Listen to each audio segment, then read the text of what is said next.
Hey everyone, and welcome to this week's James and Rob vlog. We thought we would sit down and do a bit of a Christmas message with you. Think about like we're the King of England or maybe the Queen of England, sitting down, giving you our annual message. And this message seems particularly timely because it's the end of the year, a time where lots of people are getting together and exchanging lots of gifts. You know, we spend our 20s and 30s accumulating loads of stuff because we think that's what's really important. We're hungry and ambitious for money and to buy these things, understandably.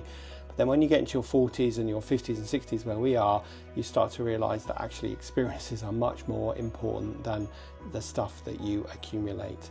So today we want to talk a little bit about why experience is so much more important than things for us.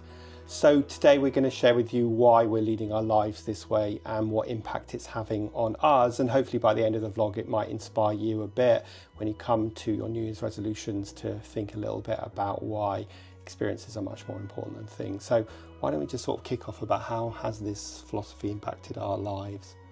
Things are immaterial. After a year you get bored of them. Experiences, the memories will last a lifetime.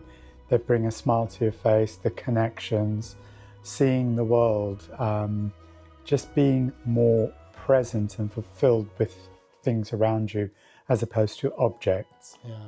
And here's a startling statistic, I need to read this, that according to the Harris Group study, 72% of millennials said that they prefer to spend their money on experiences rather than material possessions. They care much more about community and about fulfillment and about flexibility, whereas for us ex-gen people, and sadly I'm just about a baby boomer, we have always traditionally judged success based on how much stuff we've got, whether that be money or possessions.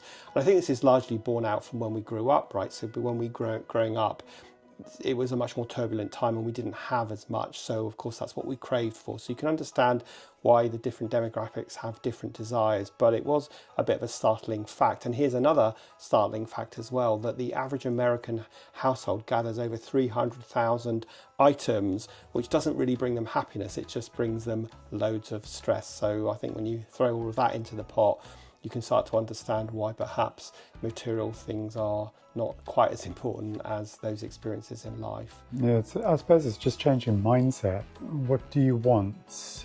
Do you want to accumulate all this stuff? You can't take it with you when you go. So would it not be better to fill your life with happiness, memories, connection? Yeah, so, and I think this has been driven a lot this year because, as you will know, or you're certainly going to learn more, we're downsizing and therefore we have been forced to declutter our house. In fact, we've been to the tip 7 times, we've been to the charity shop numerous times, and if I'm really honest, look, some of the boxes we have carted from our previous home, put in somewhere in our house for 7 years and not looked at it for 7 years and then decided finally to take it to the tip. It's that, just in case we need it, box where we never opened it in the 7 years we lived here, so we don't need it. And that's the thing, most possessions do end up in boxes and cupboards. And that's not to say that some of our friends who are similar ages, of people who are coming into retirement, are buying these beautiful forever homes and they're really nesting into their homes, and that's what's important to them, and there's no judgment about people that choose to do that. We just want to travel more, so we don't want to have all these big responsibilities and big costs and big possessions because they end up being like something that kind of angers you back to one location, and that isn't us, is it? We want to travel and feel sort of free and light. Well, at the end of the day, we want to be happy, and this is what makes us happy. Decluttering, getting rid of stuff, and then that opens us up to experience more. Yeah, I don't think decluttering makes us happy. It makes us stressed at the time. No, it's stressful at the time, but the result of doing it, it's cathartic at the end of it because you feel lighter. We had this process of going, have we used this in the last 6 months? And we became quite ruthless in the end, didn't we? It's like, we haven't used it in the last 6 months, it's going. And what's that Swedish expression? Swedish, I think it's called death cleaning.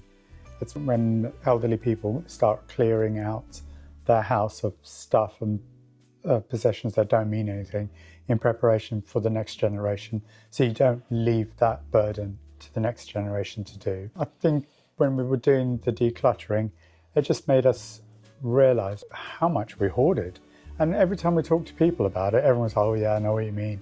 So it is a common thing. Everyone, when they're going through a process of a move, the amount of stuff you don't realize, you just automatically hoard. And why do you wait until you move to do this and fix things and get rid of stuff? I mean, it feels like nice and cleansed and clean and orderly now. We've got rid of a lot of stuff. Yeah, exactly. And we're going to keep doing this because we've got even more bigger plans to downsize more in the future. So. Well, it's made us more mindful when we're buying stuff. Yeah. And that's probably one of the reasons for this video as well. When coming up to Christmas and the rampant consumerism, when people are like, oh, Christmas presents, we need to get the gifts.